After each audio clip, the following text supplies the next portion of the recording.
It's New Year's Day, it's January 1st, and I technically should have started this book a couple days ago. I still haven't started The Lightning Thief, but I plan on changing that today. I haven't read anything since Christmas, and I'm okay with that. I needed to relax and decompress. Editing my last video drained a lot out of me, honestly, and I'm glad that I took a break, and now I feel ready to get back into it. My plan originally was to read the illustrated edition, and I still stand by that. I still think it's beautiful, and I want to experience it in this edition, but just to make this a little bit more convenient for myself, I'm going to switch off between that and just reading my original edition that I've had since like I was 8 years old. I originally really wanted to annotate it, and I might just put in tabs, but I don't have any plans to write in it. I feel kind of hesitant to do that. I've had this copy for so long, and I'm just like not willing to put any sort of new markings into something that I've had for so long, and I don't want to mess with them.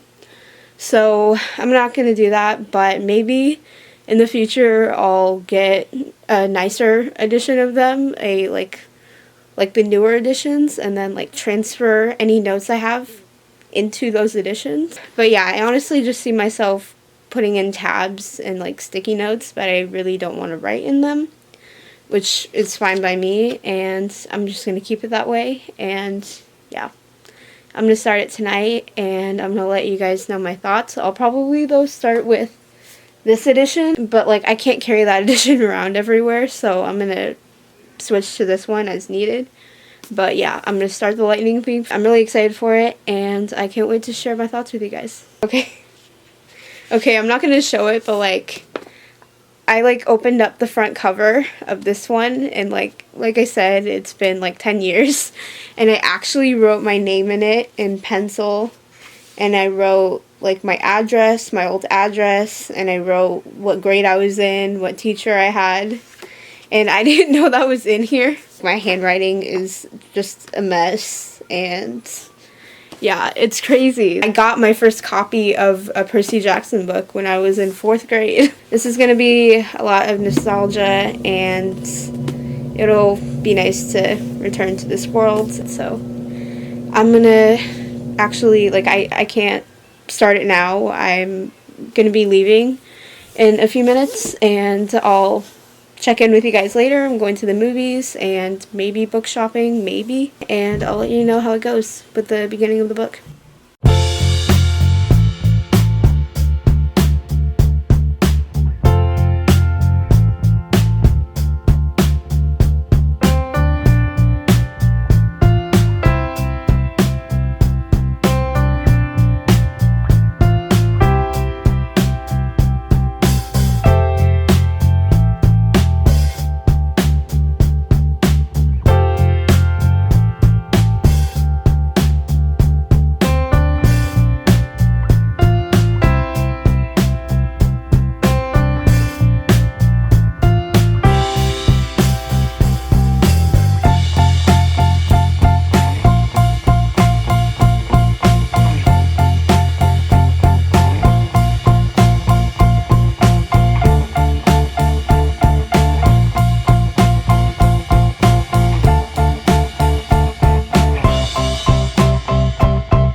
Was gonna put on a little rain sound playlist on Spotify just to get more focused and just have some sort of ambient background noise. But now it's actually raining, so I didn't have to replicate it. The gods actually came to me. So I'm gonna start The Lightning Thief right now, and I'm really excited about it. And I'm probably not gonna really update tonight. I'm pretty sure I'm the only host not tweeting as I'm going along. because I know that as soon as I hop on Twitter, I'm gonna have a really hard time staying off, and I'm gonna waste a lot of time.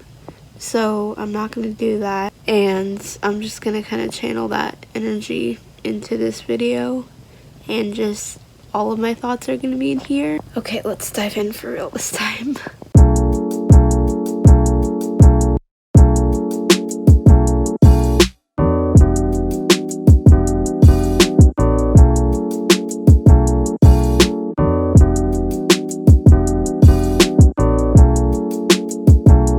There's a part where Percy's talking about his ADHD, and he says, I have moments like this a lot, where my brain falls asleep or something, and the next thing I know, I've missed something, as if a puzzle piece fell out of the universe and left me staring at a blank place left behind it. The school counselor told me this was a part of ADHD, my brain misinterpreting things. Literally me every single day of my life. Like, I was, like, one of the biggest things I was wondering about going into the reread was the ADHD representation, and, like, I didn't even, like, when I first read this, I didn't know I had ADHD.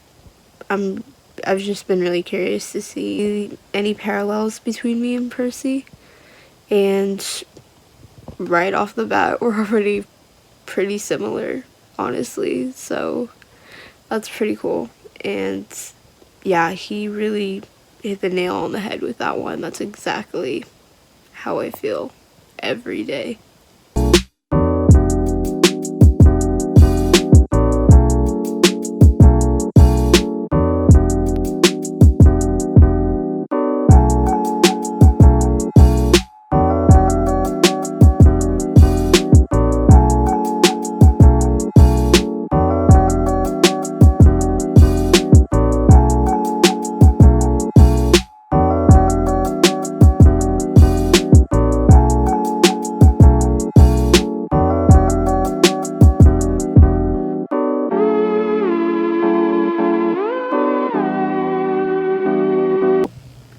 There's honestly so much about this story that I've forgotten over the past 10 years, honestly, but I don't mind. It's lovely to be surprised and to just genuinely re-experience the story all over again. So I am a little over 50 pages in, and honestly, I just am loving it. Every second of it. I would protect Grover with my life. I honestly don't remember much about Grover, so it'll be interesting to see, like, what happened before he met Percy, and it'll be interesting to see how that stuff is revealed, because I genuinely don't remember any of that. I love the Percy Beth banter. I love their first interaction. I love that the first thing that Percy thinks when he sees Annabeth is that she looks like a princess. It's adorable. It's just so pure and so wholesome, and I'm living for it.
arm is getting so tired of holding up my phone. I'm too lazy to get my camera out and my tripod's put away, so this is gonna work for now. Anyways, I am actually pretty far into the book.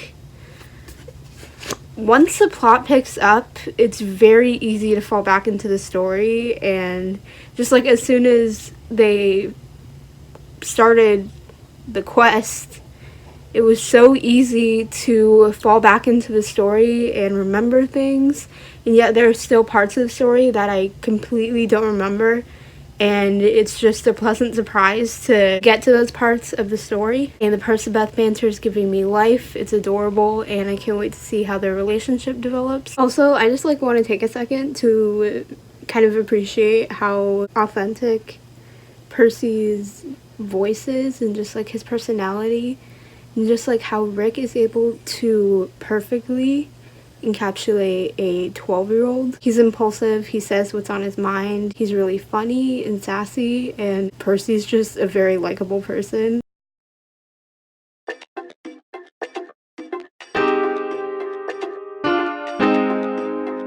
I'm glad that I stopped it here because I needed to just take a second to appreciate the mastery of this page. First off, I forgot the context of the whole bathroom joke. I love when he's asked if he's dyslexic and he says, "No, I'm dead." But then just like the entire exchange here with him and Charon, whatever his name is. Percy is such a little shit. He thinks of things that I would never in a million years think to do or say in the situations that he's in.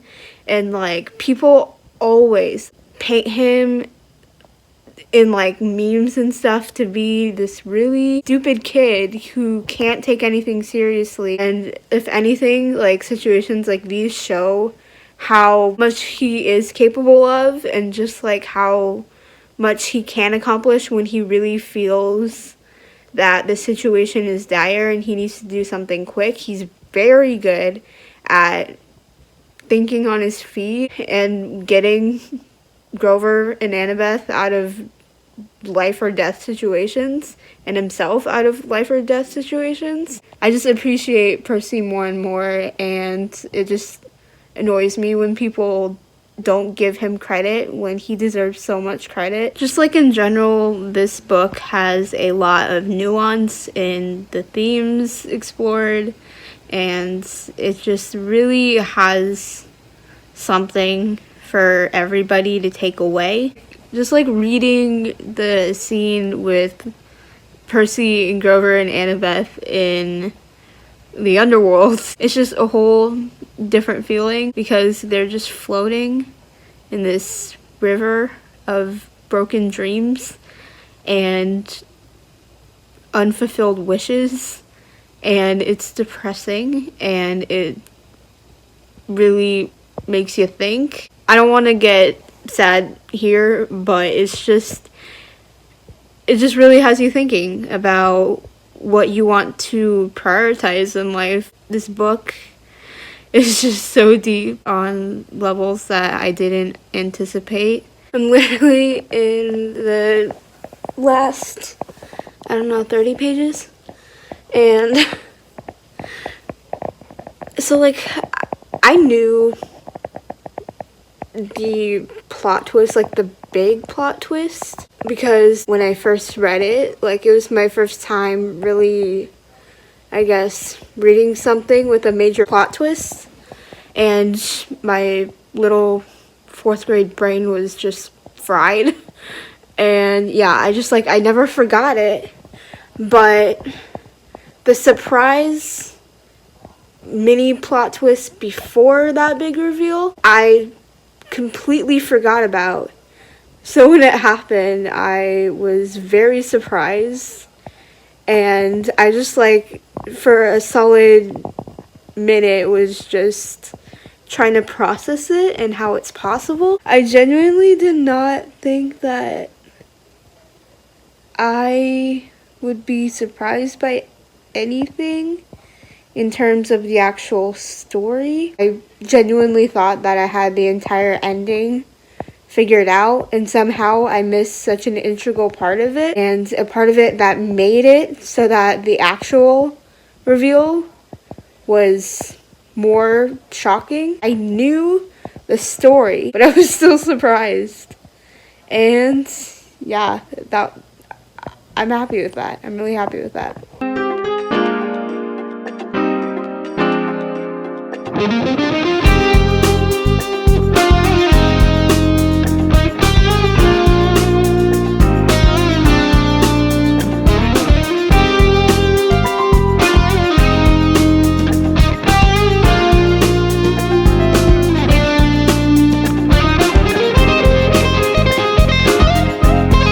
Out the door, you see someone that you know and they ask you how you are, and you just have to say that you're fine when you're not really fine, but you just can't get into it because they would never understand. It's hilarious to me how Percy is just made out to be America's most wanted fugitive, but then also just like how he's able to flip the whole situation on its head and just like convince everyone that he was the victim and that he was completely innocent. Like, I'll say it again, and like I've said it 1,000 times, he is such a smart kid, and I'm just impressed with how quickly he's able to just think on his feet and come up with ways to save everyone. It's so fascinating to me how the underworld is made out to be such a dark, depressing place. But at the same time, even though you're getting a clear idea of what the underworld is like, there's still like so much up to interpretation. Percy and Grover and Annabeth are seeing it one way, but then they're also saying that just because they're seeing the underworld a certain way doesn't mean that everyone else sees it that way. And just because they're seeing the way justice is done and assessment of how inherently good people are is like one particular way through their eyes, because people have different ideas and beliefs of what happens to us after we die. It's really interesting that he's like, while giving a clear idea of what life after death is like, anything can happen. And like, they're demigods, they have a different worldview in general, but with mortals, like, it could be something completely different to them, even though like maybe this is like the way it actually happens, but the way they see it, not being demigods, not being immortal, could be completely different, and it's really interesting. I just read the conversation between Sally and Percy, and I'm not okay. Think about like Sally and everything that she's endured, that she's been complicit because she knew that she was doing what she needed to do to protect him. And just like how Percy was like all ready to jump to his mom's defense and just like do everything that he was capable of doing to finally get justice for her. The part where she says that if my life is gonna mean anything, I have to live it for myself. She refuses to just let anyone do anything for her, and even though Percy has this power to jump to her defense and protect her and leave her in a better situation, she still wants to do this for herself. She's not gonna let him do that for her. I'm just like in a mess of emotions because of their relationship. It's a lot. The camp was like actually preparing like a funeral for the kids, and they like had like cloths that they made to like bury them in. What the heck?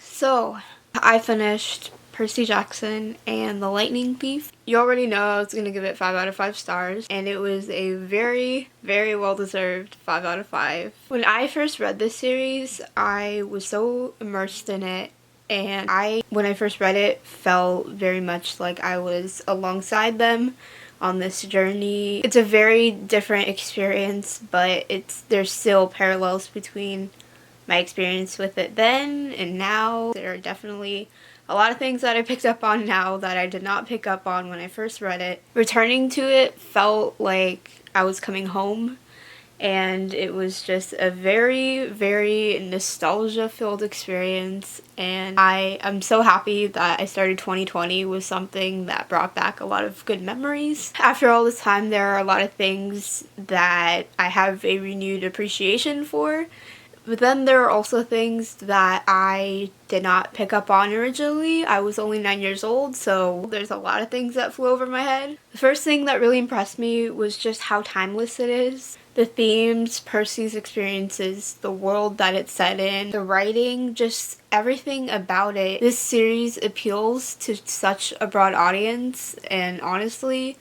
this is something that you can genuinely pick up at any age and get something from it. The writing itself, it does read like a middle grade book, but it still has universal appeal. And just like from this first book, Rick really created the foundation for something that can so easily be expanded upon, and just from here you could take the world and the story in 1,000 different directions. He really created a world where there's room for limitless expansion. Plot-wise, it was so engaging, and I never, ever felt bored by it. I was literally like in the Lotus Casino with this book. I was able to pick it up at any time, and I would lose track of time. The pacing is just perfect. It's not too drawn out. It's just one thing after the other. I feel like it's very hard for me to articulate how I feel about it, so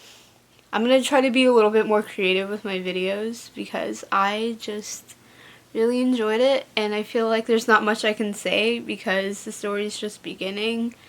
And I feel like I'm just kind of repeating everything that has already been said by the other hosts. There's just so much to enjoy about this story. The biggest thing I feel like I took away from it that I didn't pick up on when I first read it is the political commentary on society when it comes to environmental issues and climate change and animal rights. I genuinely do not remember that being a huge part of the story, but it's something that is really talked about a lot by Grover, by all of the characters. I absolutely love seeing that, and it's definitely harder to hear this time around. But I think it's very important and powerful to have a story that has young characters, that is targeted towards young readers, that talks about these kinds of issues, bringing awareness to them. The easiest thing for me to talk about is the characters. Let's start with Percy. Hands down, honestly, one of my favorite characters of all time.